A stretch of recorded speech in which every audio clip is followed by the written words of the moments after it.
The story begins with cars littered on the streets, while blood is splattered all over the road. A man is being chased by zombies as the world descends into madness and chaos. However, this is just a movie. But for Akira Tendo, this is heaven.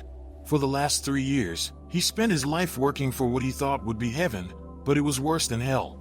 Akira skipped the 9 circles of hell and went straight to the 100th circle, also known as a corporate job. It all started 3 years ago. Akira was just a 21-year-old graduate out of college when he landed his dream job. After the tough life of being a student for the past few years, he's finally become an adult. Now, he has to work, pay taxes, and enjoy life. Probably. Akira works for a production company, which handles ads and commercials for many popular celebrities and companies.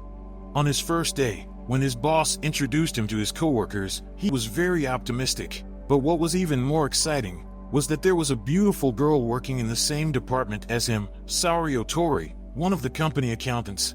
When their eyes met, Akira was stunned and bumped into her. But he snapped back to reality like Eminem and picked up the papers that Saori dropped. He would have ended up on Twitter for staring too much. After a hard day of work, Akira and his coworkers went to the local bar to celebrate. He got to know his coworkers, who seemed ecstatic to have him in the office. But Akira can't help but look at and admire Saori. Akira wanted to make sure to put an extra effort to impress her. He was about to go home after their drinking session, but all of their coworkers went back to the office to continue to work. Akira was culture shocked. For the next 3 days, Akira stayed up all night and barely took breaks or slept. In his first week, he spent 5 days straight working in the office. But he can finally go home now. Akira gets home and falls down on his bed when he realizes something. He isn't working just for any Japanese company, but for a company that takes advantage of its workers. It's a beta male grinding machine, and only the strongest sweatshop worker survives.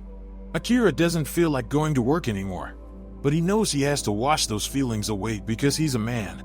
After 3 years, Akira learns that his crush, Miss Saori, is the boss's mistress. Despite her getting railed every day, Akira lasted for 3 years because apparently, Saori kept him sane. Akira walks to the train that night and realizes he is standing just a few inches away from permanent holiday 6 feet below. He finally accepts his exhaustion and hopes not to wake up ever again. But when he wakes up and leaves his room, Akira sees a paper. His bike parking space is already due. He needs to pay it, so he visits the landlord. But when he enters the room, the next thing he sees snaps him out of his funk. The landlord is eating someone's corpse. Once he sees Akira, the landlord immediately attacks him, forcing Akira to dodge his attacks. Akira runs outside and sees more zombies. A small horde chases Akira all the way upstairs. After crashing into a door and falling on the floor, he gets a few seconds to see what's happening, real zombies. Another zombie attacks him, and he immediately gets up and starts running to the rooftop. He makes his way to the other side of the building as an airplane is crashing to the ground. He suddenly realizes that he'll never need to work ever again. The realization sends a rush of serotonin and dopamine from his brain throughout his body as he leaps 5 stories below, accidentally killing 6 zombies and turning them into a colorful paint explosion. The adrenaline rush of never working again sends his body into Mirror's Edge mode, granting him insane physical abilities and the agility of Superman as he makes his way out of the building. After a few minutes of building hopping, Akira starts thinking of what to do now that he's free from corporate hell. He can't help but feel happy at the possibilities, but first he decides to visit Saori's apartment and bikes across the zombie-riddled streets of Tokyo to visit his first love. Akira has been holding his feelings for 3 years, and he wants to confess. He arrives at her apartment, and upon opening the door, he is greeted by his boss, who turns into a tubby zombie. But Akira has finally tasted freedom and formally resigns as a sweatshop worker. He throws his boss down the building as his letter of resignation. But Akira turns and sees that the love of his life is already infected. With a few seconds to spare, Akira finally confesses his feelings. But he is chased away by his first love and has no choice but to leave her to her own devices. That night, Akira realizes that human life is so fragile and short. With the limited time he has left, he can only do so much. He decides to buy a notebook and a pen to write all the things he wants to do before he becomes a zombie. And so, his 3-year-long vacation begins. The next day, Akira wakes up from a corporate nightmare. But he realizes he's basically on paid leave, and begins to sort his life out. 3 years worth of garbage goes down his apartment room like a firebombing run, as he finally cleans his room for the first time. And to make sure that he's enjoying his first day, he immediately downs a can of cold beer. Akira plans to make his first vacation day a beer drinking day. But there's a problem, there's no more beers left, so he decides to go on a beer run. On the way down, he comes across a couple trapped inside a room, who are surprised it's not a climbing zombie who's talking to them. The man offers him a place to stay, but Akira refuses, stating that he needs to get his fill of beer. Instead, he asks them if they need supplies themselves. The couple tells him what they want, and he goes down the street to get his supplies. His carefree attitude attracts a lot of zombies, causing them to follow him to the store. Inside, he meets a young lady straight out of CrossFit Academy. Akira realizes he was singing a stupid song about beer, and tries to talk to her, but the young woman isn't really interested, and decides to leave the store. As she's leaving, Akira asks for her Instagram, but the gym girl rejects his offer, saying he would easily lower her chances of survival. Unbeknownst to her, Akira is protected by Japanese labor laws and is the protagonist, so he's pretty much guaranteed to be safe throughout the entire series.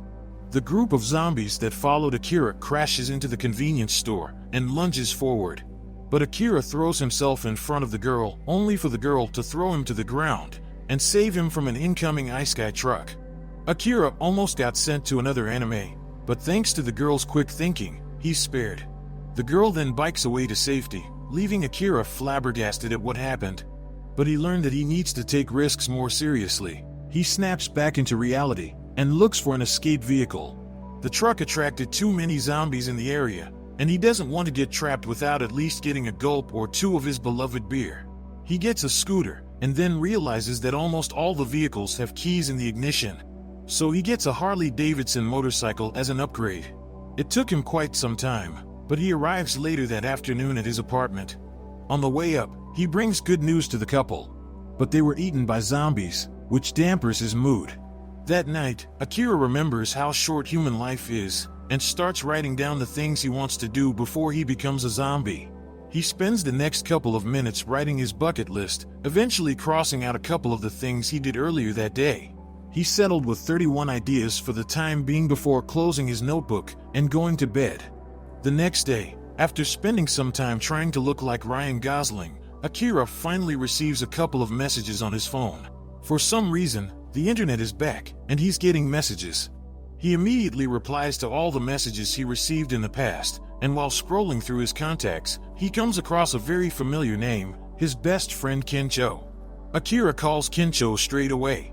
Kencho picks up, and Akira is overly enthusiastic that he picked up, and that his best friend is still very much alive. His friend is confused at how he could be so easygoing. Akira asks where his friend is, and Kencho replies that he's in Shinjuku. For the past 3 days, he's been stuck inside the Love Hotel at the heart of Shinjuku, and there's no way out. His partner, who is tied up thanks to their nighttime activities, has turned into a zombie. He's been consuming nothing but water, but he's at his limit and about to pass out from hunger when he gets the call from Akira. Kencho tells Akira not to bother and leave him for good, but after hearing from his friend that he's in Shinjuku, Akira drives his motorcycle to pick him up. Both Akira and Kencho go way back, as they're college friends and teammates from rugby for 4 years. After college, Kencho became a real estate agent, while Akira became a sweatshop worker.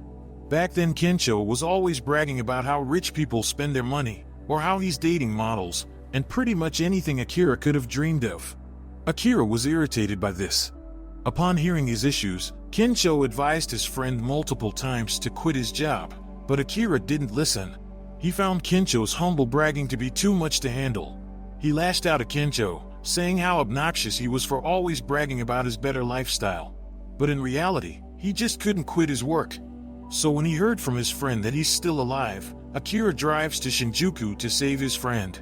Shinjuku, for the most part, is crawling with zombies. Suddenly, a horn goes off, and Kencho wonders what it is. Akira had taped his beloved rugby ball to the car's horn. After a few minutes, the trap worked and pulled away most of the zombies in the nearby area. However, it didn't last long, as the car was engulfed by the flames and exploded. Akira hurries inside the hotel to find Kencho, who leaves his room momentarily to investigate what's happening. Once he sees Kencho, Akira taps his friend's back, startling him. But the first thing Akira does is apologize to his friend. He can't help but shed tears for realizing how stupid he was 3 years ago.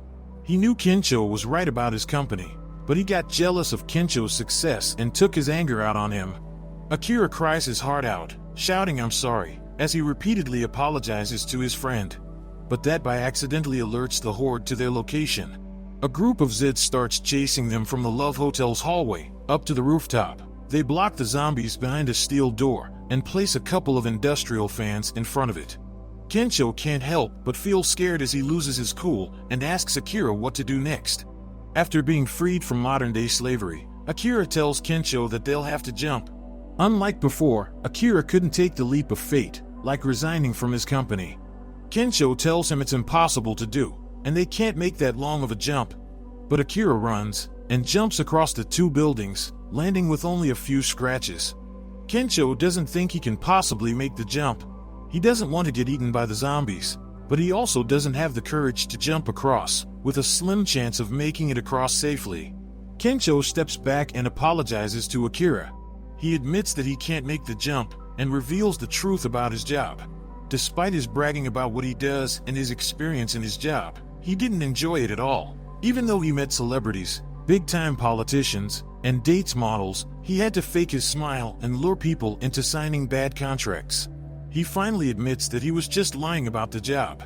With tears gushing down his face, Kencho apologizes to Akira for making him feel less. Akira realizes that they're both drained and tired to the core from working for something they didn't enjoy. So he urges Kencho to take the jump. Kencho always wanted to be a stand-up comedian who's also a nudist. Akira tells Kencho to quit his job and become James Murray during the Strip High 5 episode of Impractical Jokers Season 2.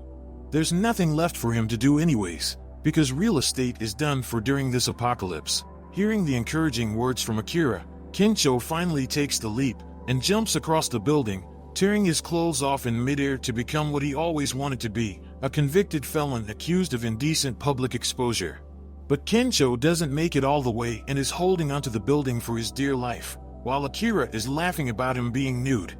Kencho is about to fall, but Akira grabs his arm and saves him, both physically and mentally. As the 2 friends finally reunite, they spend the entire night drinking and talking about their experiences as wage slaves. It's been a couple of days since the zombie apocalypse happened, and the 2 friends, Akira and Kencho, managed to find a safe haven on top of a building in Tokyo. Akira is playing Left 4 Dead 2, and Kencho is doing some cooking mama-level cooking. This is part of Akira's bucket list, and he checks off camping from his list. Kencho finishes cooking, and Akira praises his friend for his excellent skills in the kitchen. Akira doesn't think he has any redeeming qualities. He doesn't have Gordon Ramsay-level cooking, nor does he have infinite riz, unlike Kencho. Kencho calls him an idiot for not being able to get a date, and tells him that a man needs to know how to cook. Akira is insulted, and swears he is definitely going to get a date today. But they look down, and there are not many options for him. Most of the single women are undead cannibals. Later that morning, Kencho reads Akira's bucket list. He tells Akira that some of Akira's ideas seem unrealistic, like wining and dining with a flight attendant. But Akira says that after quitting his job, he realized many things. He doesn't want to limit himself anymore. Kencho decides to add something he wants to do as well, adding another line to the growing bucket list. He wants to be a stand-up comic, something he dreamed of as a kid. Kencho tells Akira that since Akira saved him, they are in this together, so they will share the list. Akira is touched and tells him they should get a huge flat-screen TV. At noon, the 2 friends go to Ikebukuro to buy a big screen TV. However, the road is blocked by rubble and destroyed cars. Suddenly, a zombie drives an oil truck toward them. Kencho asks Akira what they should do, and Akira drives directly towards the truck. Kencho freaks out, but Akira uses a ramp to jump over the truck and go underground. Kencho can't believe it, but this place is also crawling with zombies. Akira points to a garage and says they might find a TV in there. They slide under the door and slam it shut. But when they turn, there is a group of people. One of the girls asks Kincho if they are infected. He tells her they are not infected, and that he is happy there are other survivors. There are 3 beautiful girls and 1 terrified salaryman. One of the girls gets alcohol and food for everyone, and they sit down together. The girls introduce themselves as Reika, Maki, and Yukari, and the 2 friends suddenly realize that this seems like a wine and dine. Kincho stays calm and asks if they are co-workers.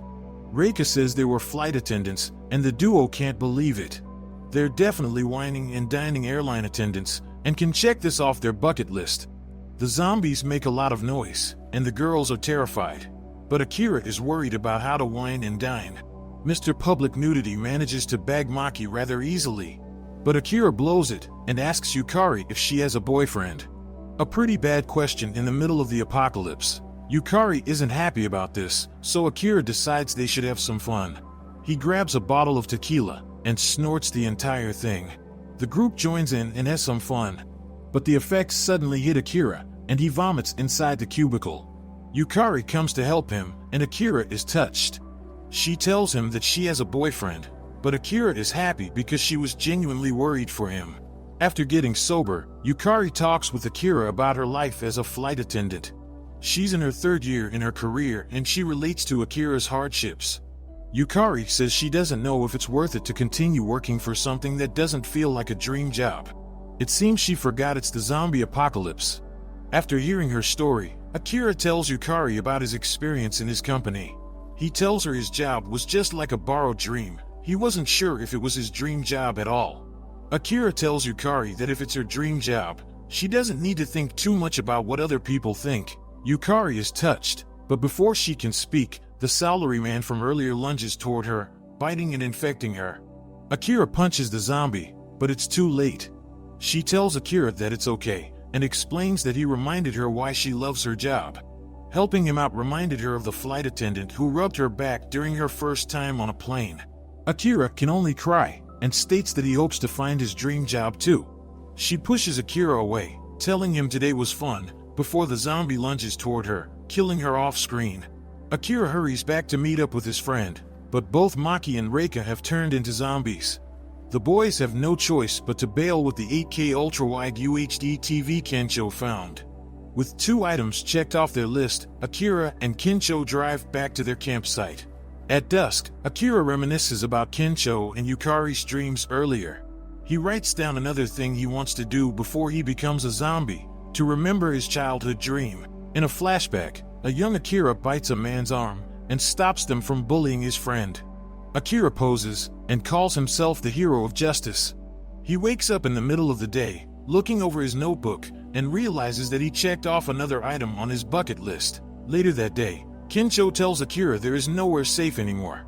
But he says some villages sealed off their access tunnels, and Akira thinks his parents may be alive. Akira asks Kincho why he decided to go blonde. Kincho says since he wants to be a comic, this will help him stand out. Akira thinks about this, and decides that he wants to be a superhero.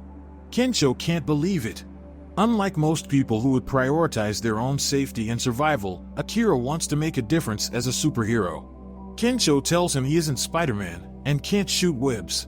But Akira says he has a secret plan. After a few minutes, the duo arrives at an aquarium and finds it abandoned. After looking around, they finally find what they're looking for, a shark suit. According to Akira's research, the shark suit is the perfect suit for the situation, as it's tough enough to prevent shark bites, maybe even zombie shark bites. A few blocks away, a bus with a group of survivors suddenly come to a halt, and they are surrounded by zombies. Suddenly, one of the passengers turns into a zombie, and chaos ensues. The passengers run to exit the vehicle, and the zombies swarm them like flies, killing them one by one. A couple of survivors manage to get close to the theme park, but zombies follow them. One of the girls trips and almost gets eaten by Zeds, but Akira suplexes them and manages to save the girl. More survivors arrive, including the girl that Akira met from the convenience store at the start of the apocalypse. But he snaps back to reality as a group of zombies tackles him down to the ground.